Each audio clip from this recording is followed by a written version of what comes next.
جن وجوہات سے روزہ نہ رکھنے کی اجازت ہے، یعنی کہ اگر یہ روزہ نہ رکھیں تو ان کو گناہ نہیں ملتا۔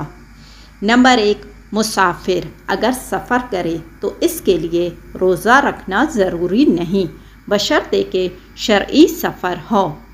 نمبر 2، حاملہ عورت اگر دوران حمل اسے اپنی جان یا بچے کی جان کا خطرہ ہو۔ نمبر 3، دودھ پلانے والی ماں کہ جس کا بچہ ابھی تک دودھ پیتا ہو اور اس کی عمر 2 سال نہ ہو۔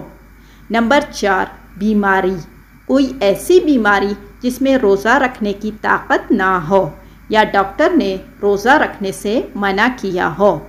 نمبر 5، سخت بھوک اتنی تیز بھوک لگی ہو کہ جان نکلنے کا خوف ہو۔ نمبر 6، سخت پیاس کوئی کام کرنے سے یا ویسے ہی بہت زیادہ پیاس کی شدت ہو کہ جان نکلنے کا خوف ہو۔ نمبر 7، بڑھاپا جبکہ بالکل ہی ضعیف ہو، روزہ رکھنے کی طاقت نہ رہے۔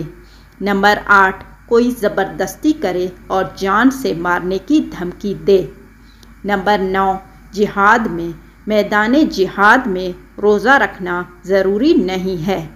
نمبر 10، سانپ وغیرہ نے کاٹا تو بھی روزہ چھوڑ سکتا ہے جبکہ جان کا اندیشہ ہو۔ نمبر 11، عورت کا ماہواری کے دنوں میں